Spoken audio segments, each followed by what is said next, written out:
ಭಾರತ ಎಂಬುದು ಬರಿ ಭೂಮಿಯಲ್ಲ, ಭಾಗ್ಯದ ಮಣ್ಣಿದು ಬಂಗಾರ. ಭಾಗ್ಯದ ಮಣ್ಣಿದು ಬಂಗಾರ. ಹುಟ್ಟಿದು ಬರಿ ಹೊಟ್ಟಲ್ಲ, ಪುಣ್ಯದ ತೀರ್ಥದಿ ಸಿಂಗಾರ.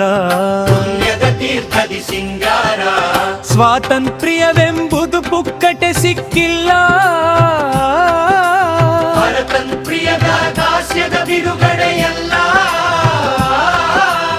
ಆಂಗ್ಲರ ಕೈಯೊಳು ಮಾತೆ ಮರುಗಿದ ಸಮಯ, ವೀರಾಗ್ರಣಿ ಶೂರರು ನೀಡಿದ ಉಡುಗೊರೆಯು ಮಾತೆಯ ಸ್ವಾತಂತ್ರ್ಯ. ಭಾರತಾಂಬೆಯ ಸ್ವಾತಂತ್ರ್ಯ.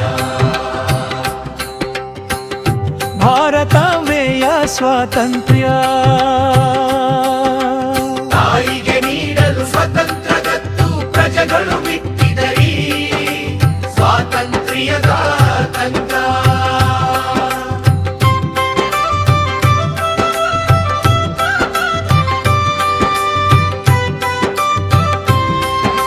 ಶಿರವನ್ನು ಕಡಿದು ತೊರೆದರು ಕಟ್ಟು, ಹರಿದಿಹ ನೆತ್ತರದು ಸಮುದ್ರದ ಮುತ್ತು. ಮಾತೆಯ ಬಿಡುಗಡೆಗೆ, ಭಾರತಾಂಬೆಯ ಬಿಡುಗಡೆಗೆ, ತಾಯಿಯ ಸೆರಗಿನ ಧೂಳನ್ನು ಕೊಡವಿ, ಉಸಿರಿನ ಗಾಳಿಗೆ ಹೆಮ್ಮೆಯ ಹರಡಿ. ನೆತ್ತರಿನೋ ಕುಳಿ ಭುವಿಗದು ಹರವಿ,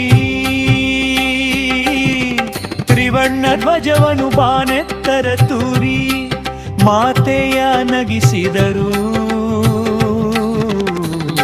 ಭಾರತಾಂಬೆಯ ನಗಿಸಿದರು.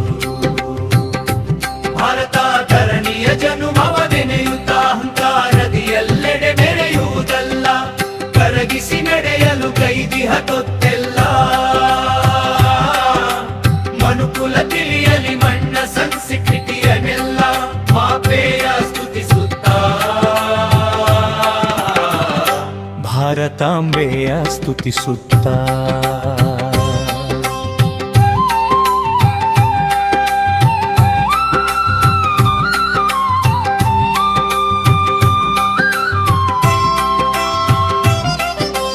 ಬಿಟ್ಟು ನಡೆದಿಹರೆಂದು ಹಿರಿಯರು ಗಳಿಸಿ,